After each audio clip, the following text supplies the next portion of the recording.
So this is a quick update on my Goldstone barn door hinge toothpick by Winchester. And if you notice, there's two more boxes here, so you know what that means.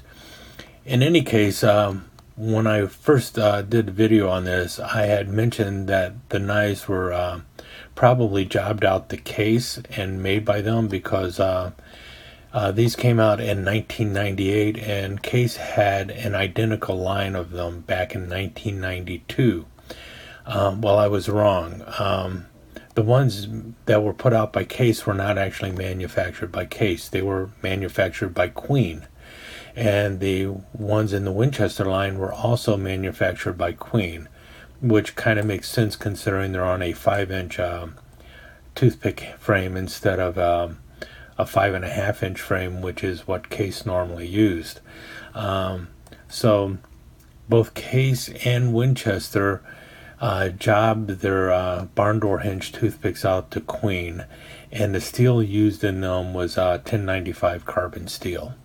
So we have the Goldstone box here, 134 and a half, and then they're all the same number actually. But this one is a candy stripe, and the last one here is tortoise. So those are the three boxes: Goldstone, candy stripe, and tortoise. We already looked at the Goldstone before. Let's take a look at the candy stripe and the tortoise shell.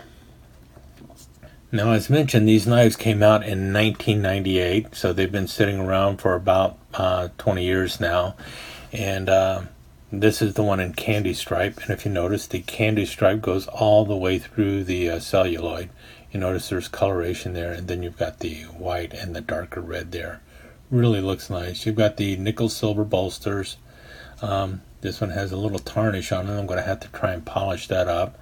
And the brass pins are also tarnished, so I'm going to have to find a way to polish them up. The biggest problem with this knife, however, is the 1095 carbon steel has some spotting on it, and I'm going to probably have to try and polish that out. Talk about blade being very, very shiny. Sorry about that. But you can see there that there is some spotting on the blade, and it actually interferes with the Winchester etch on the blade.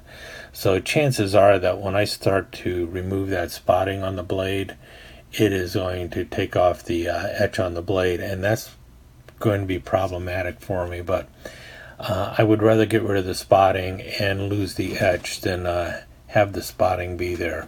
I've started polishing already to get rid of it. It looks a whole lot better now than it did when I first got it.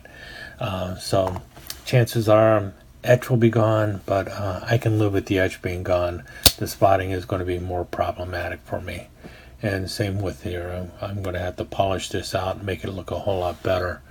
Almost looks like it might be rust, and if that is the case, then this is actually a stainless steel, probably a 420 used on the bolsters. I thought it was nickel silver, but it could very well be 420 stainless steel, and it might just have some, or it even could be a carbon steel. We'll see. In any case, going to have to definitely buff that out a little bit there too. The tortoise shell is in better shape, but it also has some spotting on the blade, so I'm going to have to take care of that. But the bolster is in much better shape.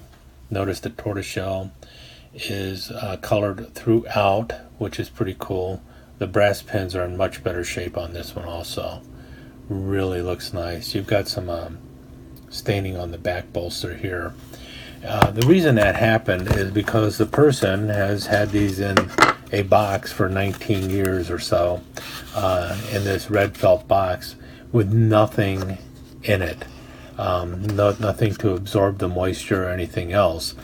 And these boxes look great in the store when you're picking it up, but for long-term storage, these boxes absolutely suck. You really need to get the knives out of the boxes and put them in some other type of humidor or something else to and throw in some things to keep the moisture off of them. Check them periodically for any signs of staining or rusting coming up, and then take care of them as they go along. Leaving a knife in a box for 19 years is almost criminal to anyone who collects a knife. You definitely got to get out there and take a look at them. On the bright side, that is why I was able to get these for the price that I was able to get them at. But when I start getting the spotting off the blades and stuff, this one, like I said, is not nearly as bad. I think I might be able to actually save the etch on this one. But had it been stored properly, these knives would have easily retained their original value and gone up in value. But that staining really does kind of kill it. Hopefully I can get rid of the staining and improve the looks of these knives. But at the same time, they were definitely well within my price range. So I'm very happy to have them. Very hard to get barn door hinge knives, especially ones of any decent quality. The case ones, like I said, go for in the well over $100 all the time. This one obviously is the best of the batch that I have here, but I'm very happy with all of them. With a little bit of minor work on these, I should be able to get all of them looking pretty dang good. And when I do that, I'll do another video. In the meantime, probably scale-wise, the tortoiseshell is probably my favorite, followed by the Goldstone. The Goldstone is really, I don't know, I'm taking a liking to the Goldstone. I didn't think I would. And then the Candy Stripe, which is a very popular one. And all of them are very reminiscent of the 1920s. So these knives have the style of the 1920s, and really just a fun knife to have in my collection. I'm very happy with it. Like I mentioned before, anyone who collects large toothpicks, you just got to have at least one barn door hinge toothpick in your collection so you can say it's complete. I've got 3 of them. I'm still looking for that special one that is going to be near mint that I can actually afford. But if I can get these looking a little bit better, I am going to be so happy. Thank you so much for joining us. I hope you enjoyed this episode of Knife Chats, and if you did, please like and share it with your friends. Comments are always welcome. Don't forget to subscribe and ring that notification bell so you'll know when the next episode of Knife Chats is up online. Thanks again. Hope to see you soon.